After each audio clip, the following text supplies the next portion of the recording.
Yes, No. got it. All right, so we are going to attempt to start. Over there. If Otherwise, we're seeing Monica. Ask everybody to please themselves. If you want to pin the view of the here so you can see me in larger form, you can do that. Hopefully our meeting owl will automatically focus on me as necessary. Hopefully. So once again, everyone, please mute yourselves. All right, so let me begin by telling you that this was one of the hardest classes I've ever prepared for. And over the last week or so, I have written outlines, numerous outlines, torn them up, thrown them in the garbage, and written other outlines. And so we're going to go with the outline that I have put together. And so let me begin with kind of an introduction and what I have set perhaps as the goal for this class. And those of you that have begun to read Rabbi Neuwirth's book on the narrow halachic bridge, he expresses in his introduction his reason and his concerns for writing this book. And in part, my reason for giving this class, it is as a response to the tension and adverse effects that postmodernism is having on the modern Orthodox religious Zionist communities and halachic Judaism in general. So let me begin by maybe quoting a few lines from him. Rabbi Neuwirth sees, on the one hand, there is a spiritual awakening that has taken place probably over the last couple of decades, if not longer. And you could probably go all the way back to the Six-Day War in '67 to talk about a spiritual awakening. But even in more recent times, a desire for more spirituality, a more sense of meaning to be found in our lives. Particularly now, I want to focus, and he focuses in within the modern Orthodox and religious Zionist world. And at the same time that there's a desire for more spirituality, more meaning, more meat on the bone, so to speak, in their Judaism, for many at the same time, they're feeling this intense conflict with contemporary pluralistic postmodern society and what that presents. And I'll explain. Let me just read a brief passage from his book, if you have it in front of you. I'm quoting from page 17. He writes as follows. He says, the postmodern spirit, page 16, that prevails today enables people to live simultaneously in multiple worlds and to navigate between them. By the way, we see that in many ways. As a rabbi for almost 40 years, I can tell you I've seen the shift, and probably generationally around the table and on the Zoom, of people who are what I used to call shul people, right? Their lives as modern Orthodox Jews revolved around the shul, from minyan to programs to education for their children. It was all within either the day school or the synagogue.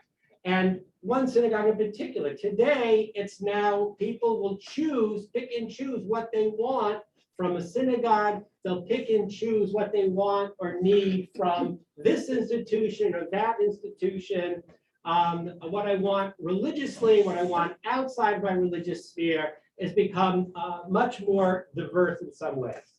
So he writes, it has become easier for people to search for spirituality in Judaism without feeling that they will lose their personal identities, right? I am who I am, right? And yet I want to seek meaning.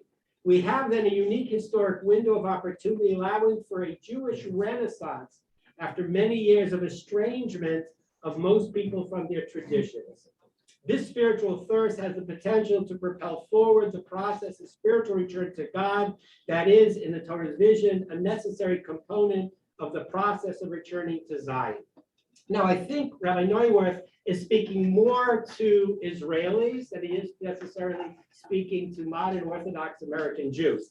But the next part is really the crux of where I want to focus on.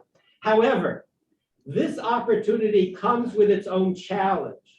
The open, inclusive, and pluralistic postmodern spirit also impacts attitudes towards halakha, especially attitudes of those who are educated and raised as observant Jews. Now listen carefully. The result is an approach of selective observance, not out of religious compromise or spiritual weakness, but rather as a conscious choice and preference for certain Western values over halakhic requirements. We find more and more young men and women, some of whom have studied in the best yeshivot and seminaries, who adhere to the Torah as a way of life, yet simultaneously are torn between their commitment to halakha and their identification with Western culture, and ultimately choose Western values over halakhic ones. We see this in areas related to gender equality and gender identity, laws of modesty and family, of technology and science, and others. These challenges demand that we wake up and carefully examine our reality and provide our community with the proper guidance and inspiration. So let me take a moment to flesh out how I understand this passage of Rabbi Neuwirth. I have often described modern orthodoxy as living in the gray. So what does it mean, living in the gray of Judaism? It means accepting the dialectic challenge and the tensions of halachic man as portrayed by Rabbi Soloveitchik. In other words, a realization that there is always going to be tension, right, between my religious persona and my persona as a member of, if you will, the human race, or of contemporary society in particular. There is a tension there. There are decisions that have to be made on a daily basis. How am I going to manage both?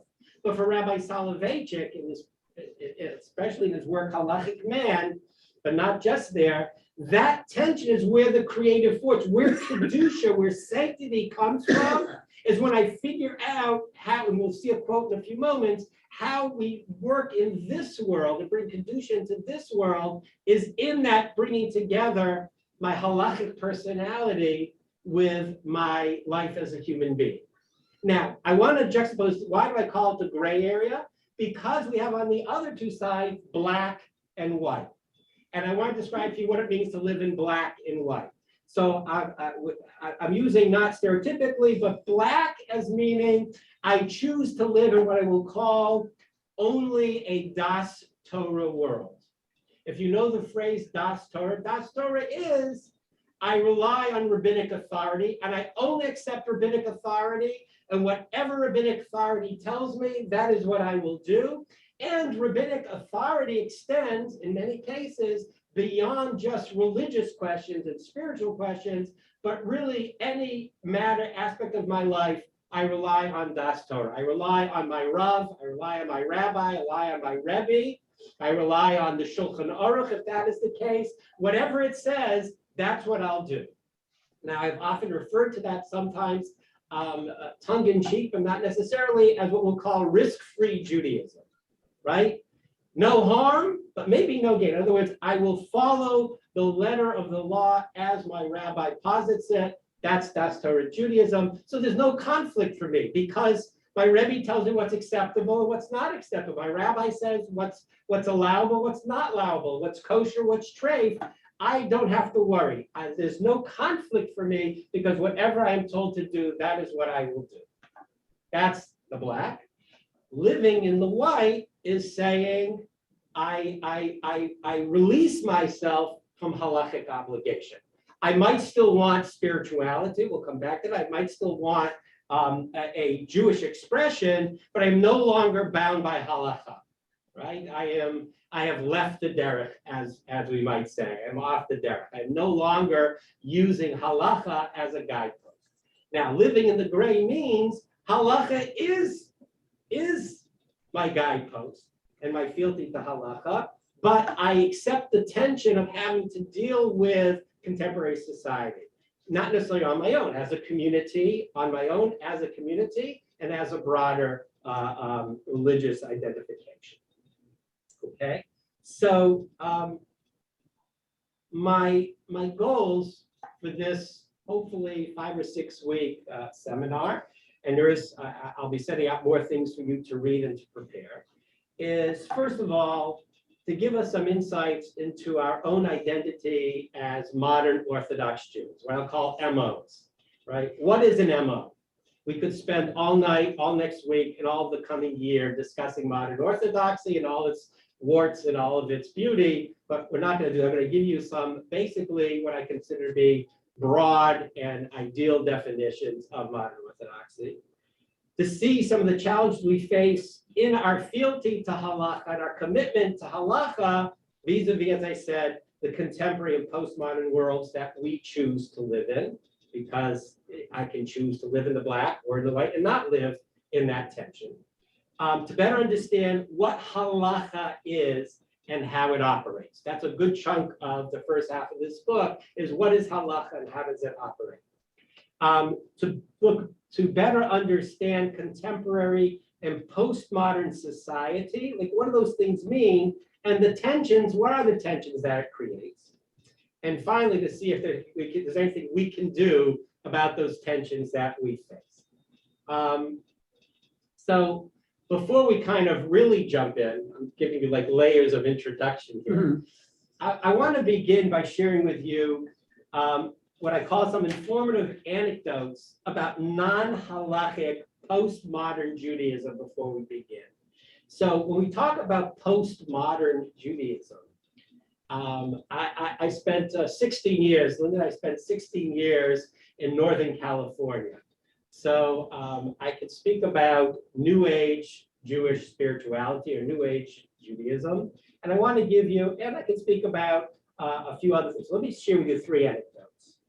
So our first year, we move out to Oakland, California. It's a few weeks before Rosh Hashanah. And we're introduced to the local Jewish paper. The local Jewish paper is known as the Northern California Jewish Bulletin. And it extends Northern California. Northern California is, of course, the San Francisco Bay Area. But then above the Bay, you have Marin County. And above Marin County, you have Humboldt County. Does anybody know anything about Humboldt County? Well, Humboldt County is where many of the hippies of the 1960s built their communes. And many of the hippies in the 1960s who built their communes in Northern California happened to be Jewish. And now it's the 1980s, late 1980s. And one of the front page articles you read, you expect the Jewish paper to have, a special high holiday articles. So the high holiday article was about the Jews of Humboldt County, a group of them, that instead of observing Yom Kippur in the typical fashion by fasting and attending services in a synagogue, that they were going to attend Yom Kippur, observe Yom Kippur on the beach in Northern California in an Indian sweat lodge. What is an Indian sweat lodge? It's a large round structure like a teepee. And on the outside, they heat these stones, so it becomes very, very warm and very meditative. And the local Lutheran minister is going to chant Kol Nidre for them while they're huddling in this Indian sweat lodge. So laugh, don't laugh, but this is a search for how to bring a sense of Jewish spirituality into their lives in a manner that syncs with who they are and where they're living at this moment. Kind of what Rabbi Neuwirth mentions. A second anecdote has to do with shortly after we renovated the mikveh in our shul with some community funds. And as you know, it was a community mikveh and therefore was available to members of the non-Orthodox community to use for conversions and such. Oakland is next door to Berkeley. And so one evening, early evening, after dark, Linda was taking a woman to the mikveh, I think maybe for the first time. And she walks into the mikvah to, lo and behold, as she said, to find a group of women frolicking in and around the mikvah. What did that mean, frolicking? So there was a woman who was converting, and there were another group of women who were dancing around the mikvah while another woman was playing the guitar. Again, an example of perhaps in a non-halachic fashion, that's not really how we, with the sense of reverence that one has both for the convert and the conversion process. But this is an example of what I would call a postmodern New Age approach to Jewish spirituality. The last anecdote, not really an anecdote, was in my first couple of years here in Columbus. For 2 years, I had the privilege of being involved in the process for choosing Wexner graduate fellows. 1 year, I was part of the group that chose the last 40 out of the finalists, the last group of Wexner fellows. Rabbi J.J. Schachter couldn't do it for 1 year, and I was able to step into his shoes. The year after that, I was asked to do they narrowed it down to 40, and out of the 40, they choose 24. But this was to read through about 160 essays to narrow it down to the final 40. And one of the things that we found, this was maybe about 16, 17 years ago, maybe more, was that essay after essay spoke about individuals who wanted to learn Torah, but did not want to be encumbered by having to identify themselves by being part of any denomination. It was like a pox on all your houses, Orthodox, conservative, Reform, whatever it happened to be. And we realized we had entered the era of what became called post-denominationalism, right? In other words, we don't see ourselves as a member of any movement. We see ourselves as individuals, intellectual individuals who want to study the texts of Torah, the texts of Judaism, without having it impinge on our religious, who we are religiously or spiritually. So this is just in the last 20 years, a sense of kind of where the world is at in terms of Jews, different ways that Jews are seeking their connection to Judaism are not necessarily in the traditional ways. And we in the non-Orthodox community are not untouched. We're not untouched by that reality.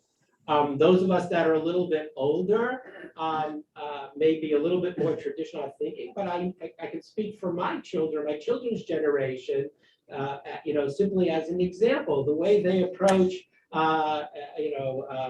LGBTQ individuals is very different. To them, it's a part of their normative life to engage both Jews and non-Jews who are gay or otherwise have other gender identifications, whereas I might struggle with it on a certain level. For them, it's part of their culture. And as observant Jews, they have a very more broader perspective on it than maybe some of us here today have.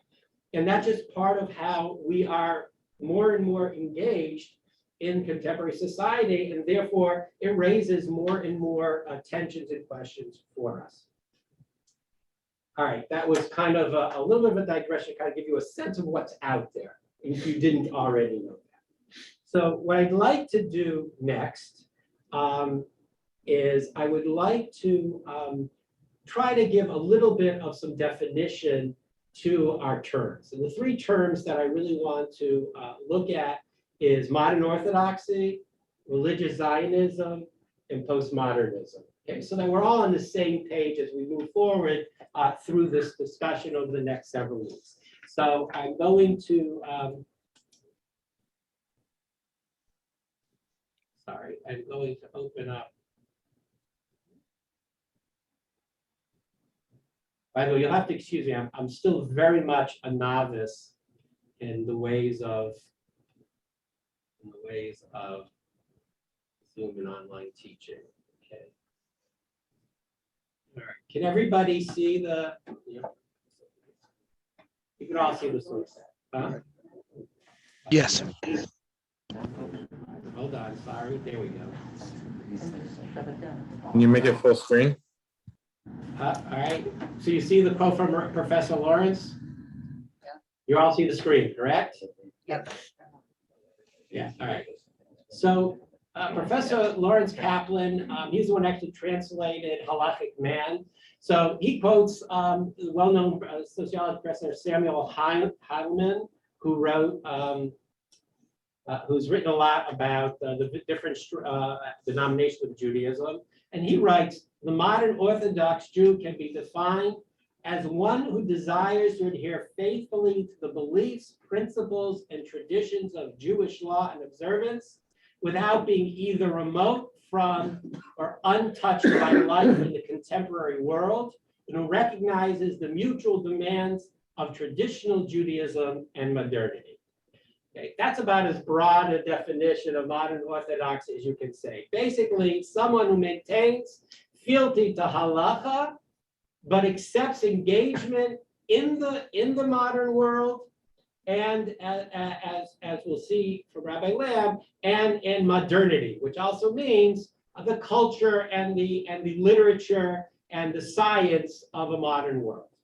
To take that just one step further, let me share with you a quote from Rabbi Lamb in his work, Torah Umada. So now modern Orthodoxy has had many different names associated with it. So Rabbi Lamb developed the idea of Torah Umada, basically Torah, which is religion, Mada, which is secular education, and also perhaps coined the idea of synthesis, of trying to synthesize the two together. And so he writes in Torah Umada, his work, advocates of Torah Umada, read that modern Orthodoxy if you will, do not accept that Torah is fundamentally at odds with the world, that Jewishness and Jewish faith and the universal concerns and preoccupations of humanity are at odds, right? Being a Jew doesn't put me at odds with being part of humanity. Whereas it may be true that effectively Torah and culture have become estranged from one another. We'll come back to that. In essence, they are part of one continuum. Hence, the motivating mission of Torah Umada must be to reunite and restore an original harmony. Okay? In other words, there shouldn't be the tension that we feel, but why do we feel that tension? And I want to focus on what he says about the difference between Torah and culture. Some of you heard this from me perhaps many times before. It was a lot easier to be a modern Orthodox Jew, right, in the 1960s when I Love Lucy was the #1 TV show, right? And they slept in separate beds, and they did, it was there was less of a disparity between Jewish culture and the general culture.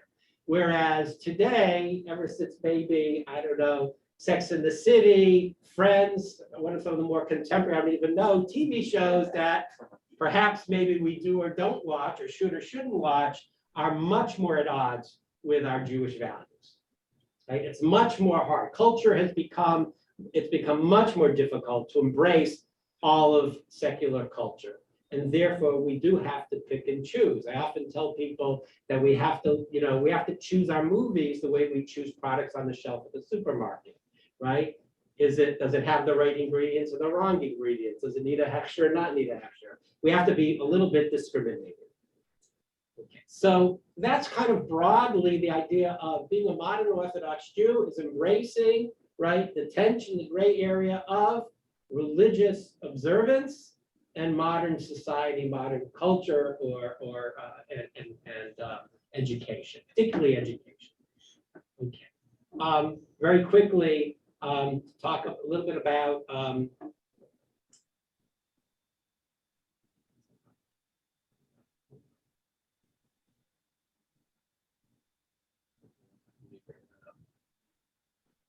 here we go. Sorry. So just briefly, we talk about religious Zionism. I'm quoting from Rav Kook, who's going to be another major proponent in Rabbi Neuwirth's book. Zionism was not merely a political movement by secular Jews. Now, many of the religious leadership, rabbinic leadership in Israel, the early days, the Yishuv, in the late 1800s, all the way up until today, right? see Zionism only as a political movement by secular Jews who don't necessarily believe in, quote unquote, the state of Israel. However, religious Zionism says Zionism was not merely a political movement by secular Jews. It was actually a tool of God to promote his divine scheme and to initiate the return of the Jews to their homeland.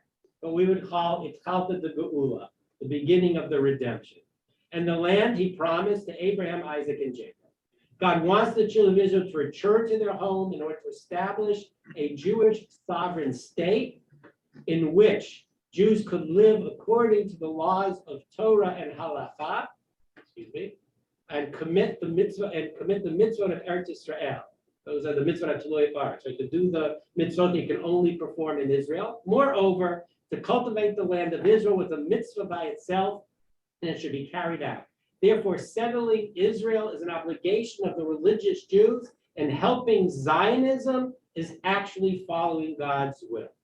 So, in a nutshell, what that means is that religious Zionism is a commitment to full observance of the mitzvah with the understanding that the state of Israel and promoting the state of Israel is part of God's religious mission and part of our religious responsibility. Okay, lastly, before we get a little deeper into it, postmodernism, I sent this out to everyone to try to give us some sense of what postmodernism is.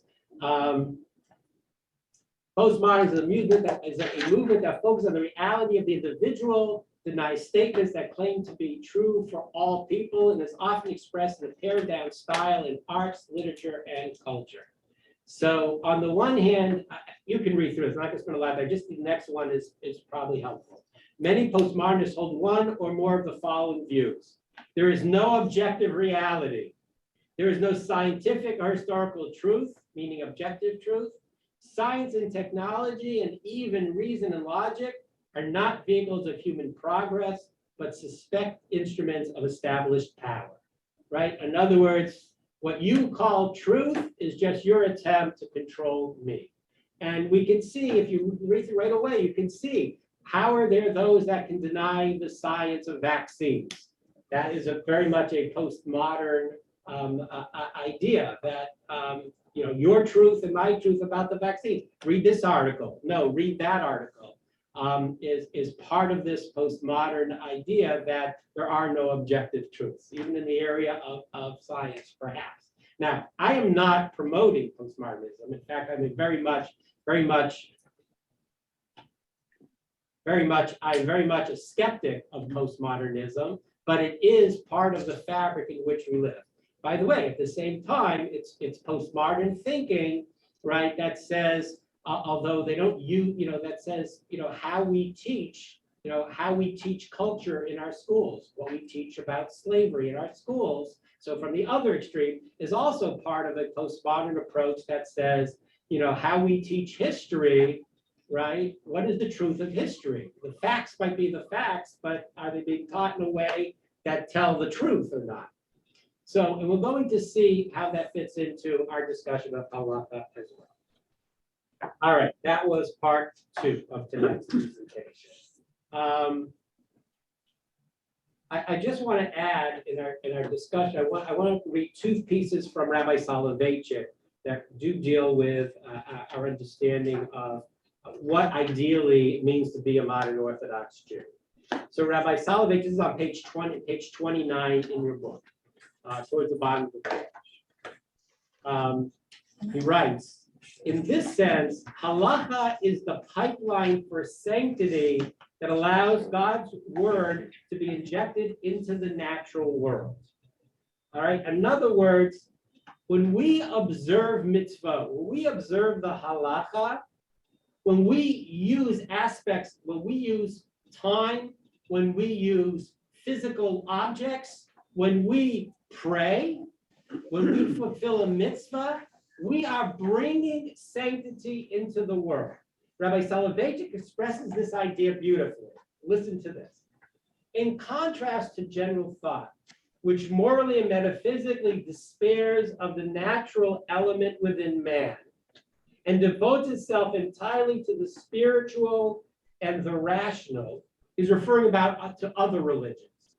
Judaism proclaims the redemption of the body, the deliverance of biological existence from the thick darkness of meaningless, undirected, bestial drives. In other words, whereas in other religions, right, we eschew the flesh, right, particularly in Christianity and Catholicism, Protestantism, he's talking about where we want to get out of our body, right? The physical is bad, original sin. Man really is a spiritual being, not a physical being. Judaism says just the opposite. Judaism is almost entirely involved in real bodily existence and physiological functions. Halacha aims to sanctify man's body, refine the bestial aspects of human life with all their lusts and drives, and raise them to the level of divine service. He says, and he continues, if you turn to page 32, his quote, holiness consists of a life ordered and fixed in accordance with the halakha, and finds its fulfillment in the observance of the laws regulating human biological existence, such as the laws concerning forbidden sexual relations, forbidden food, and similar precepts. And it was not for naught that Maimonides included these prohibitions in the book of holiness. Holiness is created by man, by flesh and blood. In other words, we don't create Kedusha by avoiding the physical.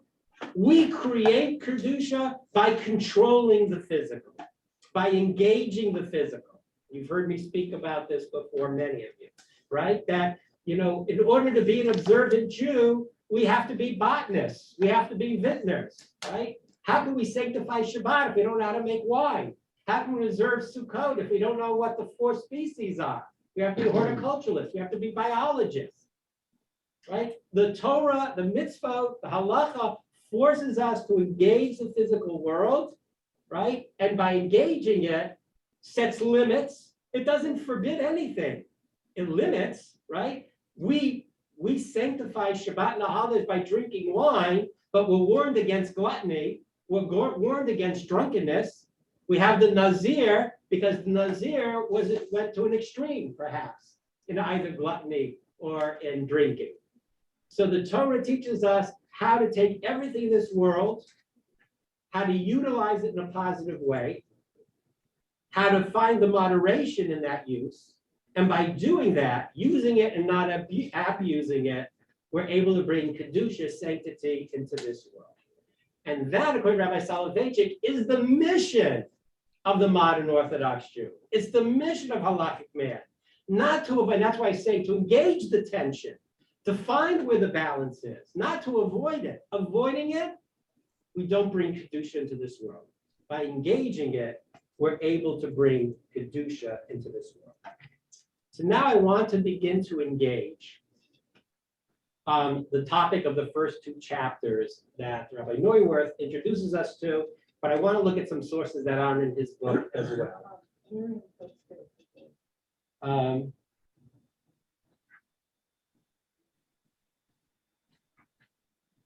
Right. Okay. Very good. You're welcome to look at the chats at the end if they're relevant. We'll take a few minutes to discuss them. Monica is my online monitor. She's keeping track of all these things. So thank you for posting, and don't be afraid to post. And if it's important, Monica will interrupt me. But I want to get through this introductory discussion first. We're going to come back to postmodernism a little bit later. I just wanted to get it on the table so that we're all kind of talking the same language. Okay. All right.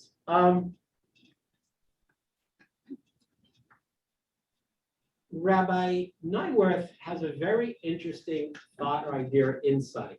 He's not the only one to bring this, and we'll take a look at it. He says, we know that we have Torah Shebaal Peh, Torah Shebaal and Torah Shebaal Peh. We have the written law, literally carved in stone, right? The 5 books of Moses, the 613 commandments, carved in stone, given at Har Sinai, unchangeable, indelible. That's the Torah Shebaal. That's the written Torah. Then we have the oral tradition, right? Which is the biggest compendium, and of course the Mishnah and the Talmud. right? All of the laws of the Mishnah and Talmud and all of the writings that go beyond that, which we'll get to, all are part of the oral tradition. And what he wants to say is, how do we understand that? He uses this idea, this metaphor that, because if we just had the Torah, right, we wouldn't really understand how to perform many of the mitzvot and how they go together. So he says it's like attending, if you attend a lecture and take notes, right? The written Torah is like the written notes. If I didn't attend the lecture, right, if I didn't get the whole volume of information, then these notes aren't going to help me. But only if I have the whole lecture in front of me, or if I attended the lecture, can I then use these notes as a guide.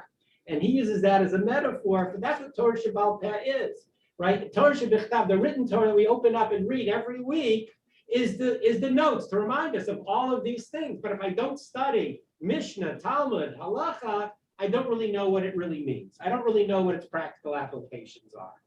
So that's the first thing that he says. But then he says something that I want to jump off to some other sources. He says, what is halacha? Listen to this quote. Halacha is the bridge between the written Torah and life. Now, what does he mean by that? Halacha is the bridge between the written Torah and life. So in other words, we have a Torah. We always say, I live by the Torah. I'm a Shomrei Torah, right? What does that mean? Because the Torah, as we said, is really just a guidepost. The halacha, in all its facets, is how I take that and bring it into my life. How do I live a life of Torah? That's what the halacha is all about.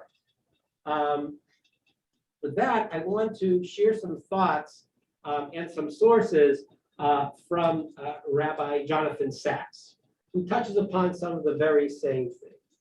So he says as follows, similar to what I think Rabbi Naiwith is trying to say. Does the Torah change? Torah that God gave us on Har Sinai, right? Written in stone, written down by Moshe. Does it change? Are you even allowed to change one iota of the written Torah? No. Does halacha change? Yes, the halacha definitely changes. And the halacha changes, he says, precisely because the Torah doesn't change. Because halacha, in the fashion, right, halacha is the application of the Torah into a changing world. The world is not static. The world is not static. The world changes historically, sociologically, physically at times. The world is a changing environment. Now, the Torah doesn't change, but halacha changes. Now, let me suggest the following. I'll do the source in a minute. The oral law changes. Huh? The oral law changes. Well, that's the halacha. Halacha is the oral law. Correct. Yeah, that's what I'm saying. The written Torah, unchanging, right? You can't change. So let me share with you before we look at the sources, so you'll understand what I'm getting at, and keep this in mind. Can you all see this behind me? I don't know if you get a good view or not. I don't know if our meeting hour will show us, but I created. Rabbi Sacks creates. We'll see the sources. Basically, two axes that we have to, through which one can look at only one or only the other, but we as modern Orthodox Jews, I think as many people, have to look at both. One is the halacha's role, the role of halacha in this world, to maintain fealty to the law, to the Torah. In other words, the world changes, things change, but the halacha shifts only to keep us on the straight and narrow. That's the halacha's role. The halacha changes only because we need it as a fixative for what make us shift off of that road. That's one axis. The other axis is, what is the Torah's ideal? Is the Torah's ideal simply that we follow halacha, or is there another ideal of creating and maintaining an ideal society. Is that not what living a Torah life is supposed to be about? Elevating us and elevating the world around us into an ideal society, right? We look after the orphan and the widow. We take care of each other. We take care of the land, Shemitah, which we're now in the middle of, right? That we create a balanced, ideal society. Now, the question is, I can say, I look at the world as a Jew, and this is my concern. I look at the world and this is my only concern. Or do I look at the world and say, this is my concern? To maintain fealty to the Torah while being a part of imagining, creating, and maintaining an ideal society. And the question becomes, what is halacha's role here? Are you tracking with me on that? That, if I would have put it on paper, which I did, all right, to me, that's all of what we're engaging here. How can halacha maintain both of these things at the same time? Can halacha do that in a changing world? Can I have compassion for people that I don't understand? Can I have whatever? Can we deal with the world as it is and as it will become? Okay, that's the challenge. Now, let me share with you some of the sources that are important in understanding this, and then we'll draw towards the end for today. So let me get back to my screen share.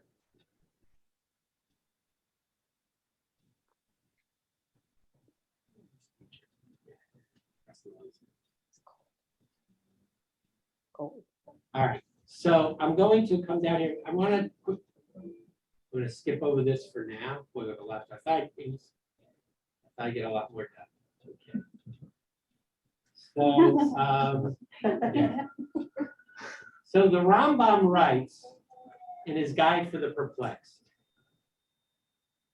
Now remember, in his work, the Mishnah Torah, the Hazakah, he's dealing primarily with halacha, pure halacha, right? That's kind of that line going across horizontally. But listen to what he says here.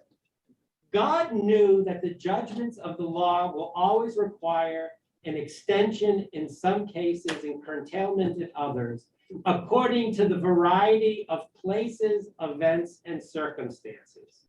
He therefore cautioned against such increase in diminution and commanded, thou shalt not add thereto nor diminish from it. In other words, we don't fit the Torah into the times, we fit the times into the Torah.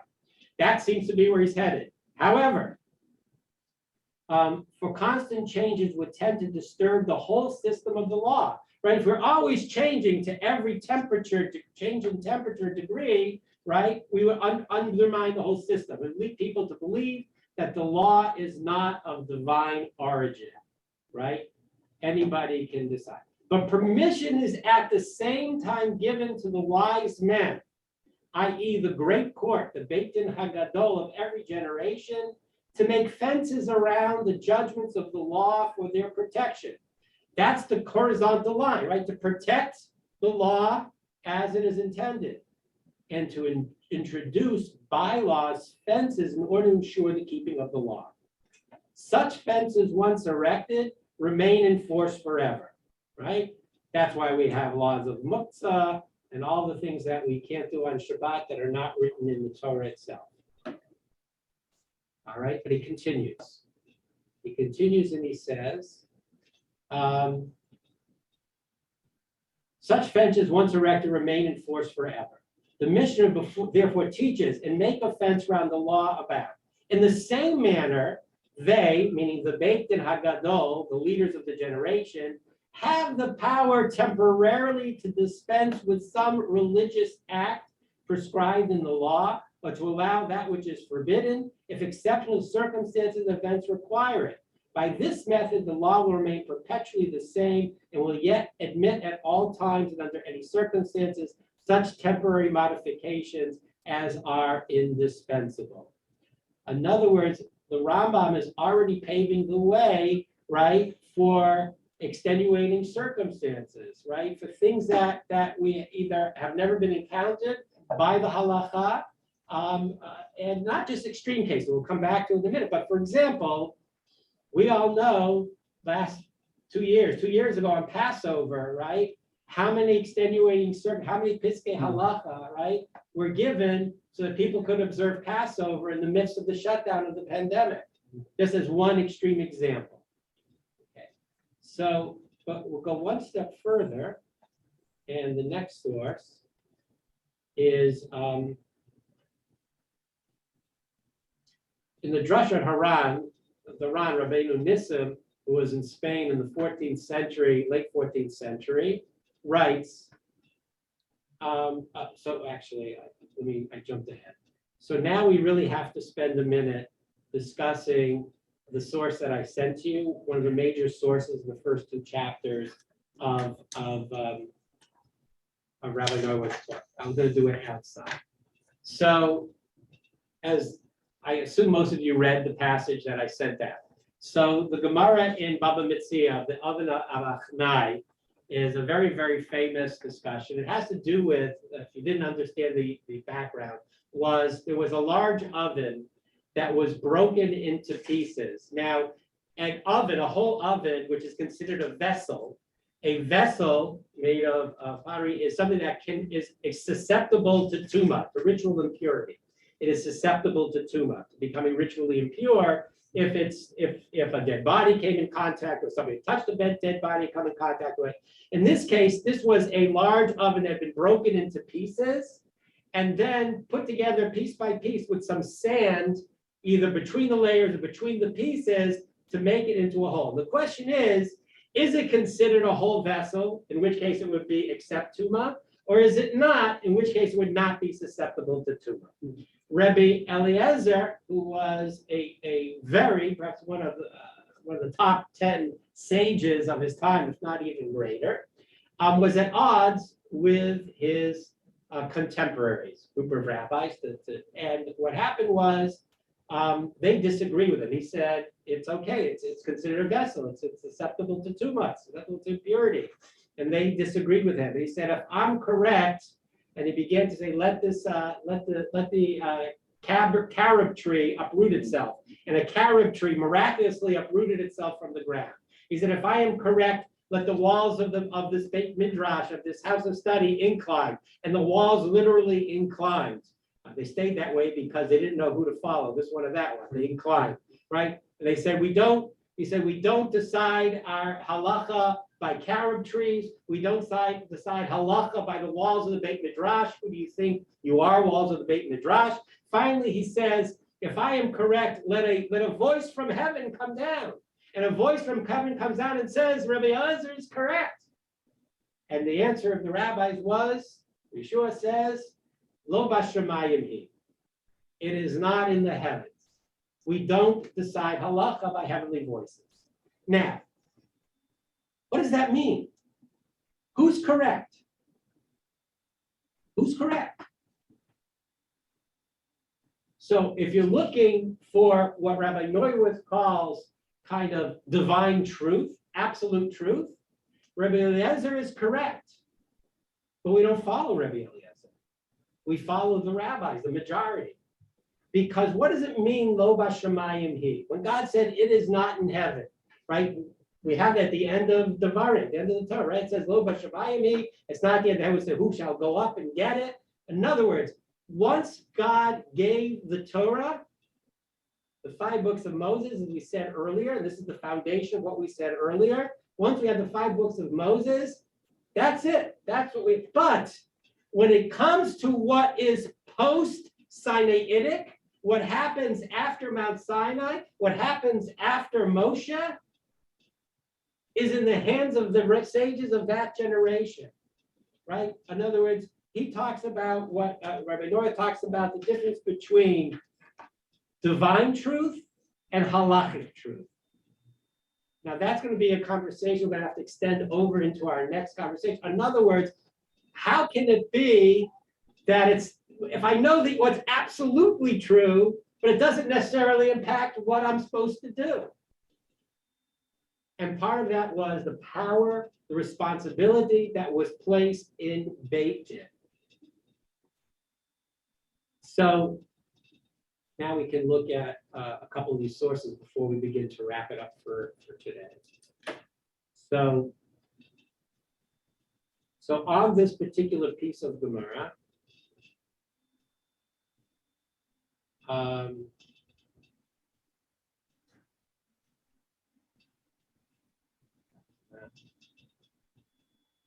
be next week. So we're going to talk about Machloket next week, but I want to share with you. Let me share with you this. The Ran writes as follows. And this idea that the Rambam said earlier, the Rambam says that, in other words, there are times in which we have to formulate the halacha to support the halacha, and this underlines the episode of Rabbi Eliezer HaGadol in this dispute, concerning which we are told, Rabbi Yeshua arose and declared, it is not in the heavens. What is the intent of it is not in the heavens? It has already been given to Moshe on Mount Sinai, and in it is written, after the multitude to incline judgment. In other words, in the Torah is written, follow the majority.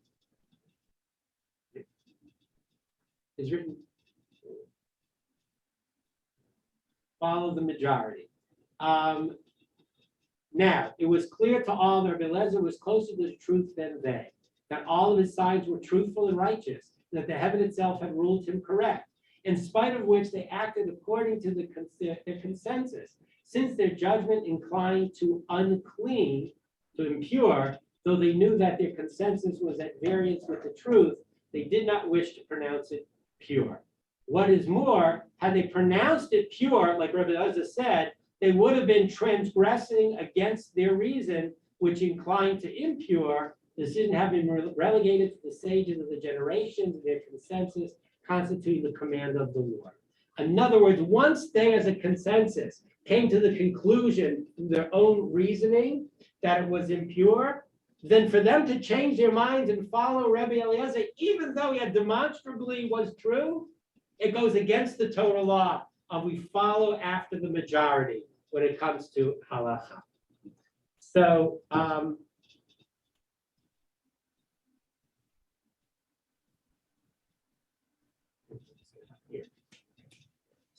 on this, Rabbi Zack, first of all, develops the idea from which he quotes the Rambam on the one hand. Basically, it seems that the Rambam is primarily saying that the halacha, how we formulate the halacha, is primarily to maintain that horizontal line, the fealty to the Torah.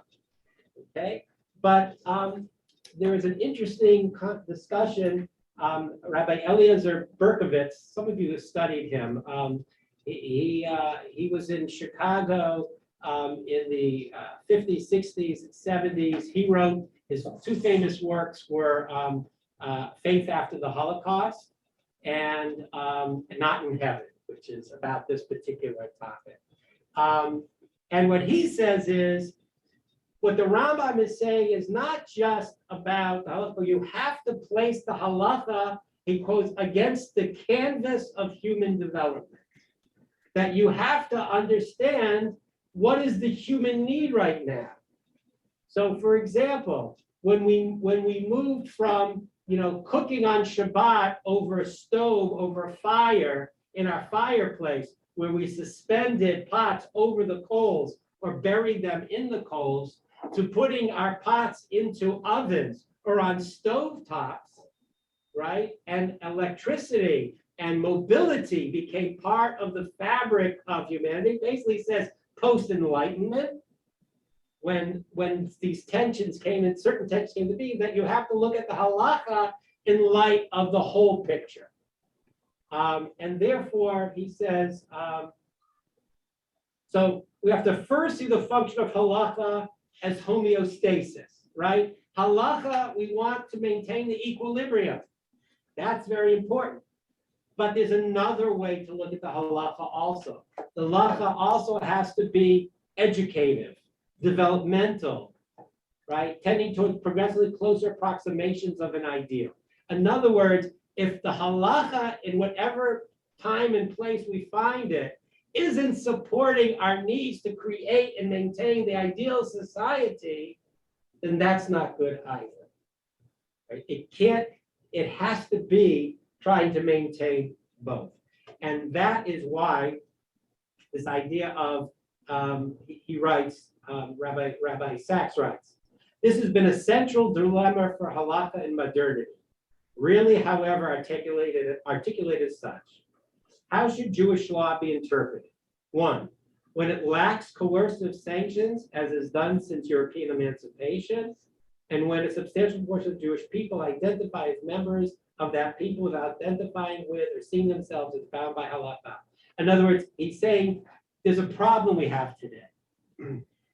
Prior to the emancipation, prior to the Enlightenment, Jews, every Jewish person was bound by the Kehillah, right? In Europe in particular and in North Africa, the local governments gave power to the local Jewish governments to write laws and regulations. People were bound by rabbinic decree in each and every community. And if you chose not to follow that, you were ostracized from that community. Look up Spinoza, you get a taste of that, right? You follow the rules of the community, or you find yourself outside of the community. But today, after the emancipation, right, my authority as rabbi is not invested by God. It's invested by you. To the extent that you vest authority in me and therefore follow my authority as rabbi, that's as far as my authority goes. What about those who choose to not accept my authority or the authority of a Beit Din? So, and that's the question that he's trying to, that's what he's saying is, that's what we're dealing with today. When halacha lacks coercive ability, how do you deal with that? I can't force you to keep Shabbat. I can't force you to eat kosher. And even if you want to do certain things, right, there are other things that you want to do more.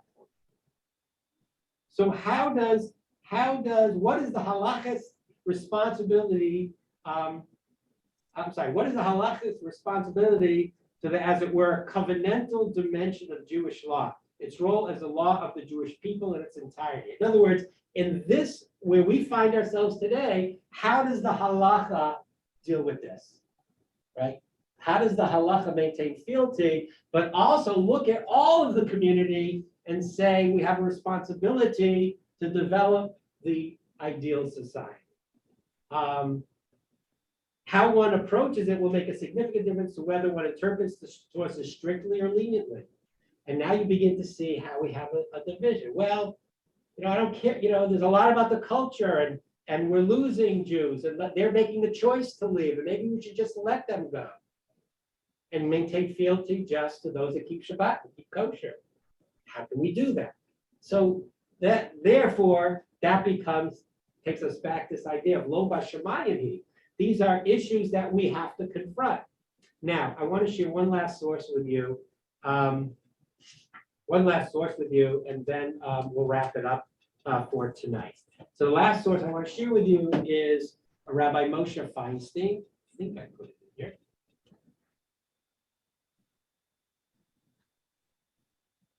Rabbi Moshe Feinstein was, perhaps one of the greatest decisives of Jewish law in North America for most of the 20th century. I think he passed away in 1986. And in his voluminous works of the Igros Moshe, which now there are about maybe 7 or 8 volumes, in the introduction of his first volume, he writes as follows regarding giving psak, about deciding law. Certainly there are grounds for concern as to whether contemporary halachic authorities have fathomed the true determination of the law in the sense of true from the perspective of heaven. Emet kalape shmaya. In other words, what does it mean? That's what he would call absolute truth. In other words, when I go and ask a rabbi of posek for decision, is that decision representing divine truth? Is it? So he writes, but the truth which is halachically normative, emet lahora, right? Truth for dissemination, truth for teaching, is governed by the principle of lo bashamayim, right? It's not in heaven. Meaning that which seems to the sage to be so after his research, after he searched the halachic literature to determine the law to the best of his ability, with due gravity and the fear of heaven, right? And as a posek who knows all the sources, who approaches it with the proper attitude, who has proper fear of heaven, that he gets it right. The ruling that then appears to him to be correct is halachically normative. He is correct for that situation, for that person, or for that situation. And he is obliged to rule accordingly, even if in fact it is revealed before heaven that the correct interpretation is otherwise. Even if ultimately you find out that maybe there's another way to look at it that might be more correct, he still has an obligation to give his psak based on his research. Now, having said that, let me add one last thing for you to think about that will lead us into our next discussion. Is when the Torah says lo bashamayim hi, it's vesting the authority. Where is it invested authority? Not in heaven, but where? You guys can speak once here. Where's the authority being invested? Rabbi's here with the sage. No, in lo bashamayim hi, in the Torah, it's being vested in the Beit Din, in the Sanhedrin, not in an individual. Right? And that's why you can have a majority, right? You can follow the majority. There can be a dispute, as there was. We're going to come back to this whole idea of the Avin al-Achnai. We're going to come back to that next week.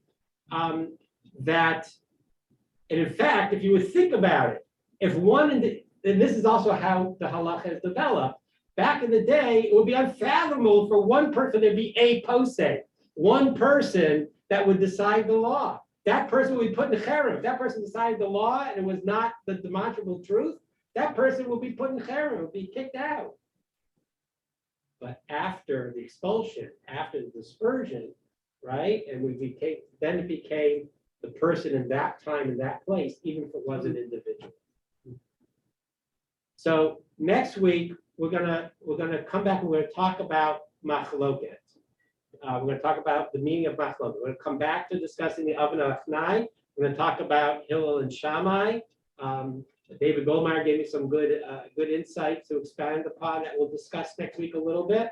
And we'll continue to try to create a little bit of a backdrop before we get into some practical questions and ramifications. I hope that I wasn't too all over the place. I know that in my preparation, I was all over the place. I hope I was able to straighten it out and give some direction and some sources. I would tell you to continue reading the 3rd and 4th chapter of the book on Machloket and beyond will be important. And I'll send out some other readings to do in preparation for next week's class. We'll be meeting next week. We will not meet in 2 weeks. And then we'll see where that takes us. But thank you all I was truly overwhelmed by the number of you that signed on. Thank you very much. I hope you will find this meaningful and enlightening. Thank you. Wish you all a good evening and Shabbat Shalom, even though it's early in the week. Thank you, Rabbi. Correct. Thanks for your Thank you time and very effort. much. Thank Not you. your-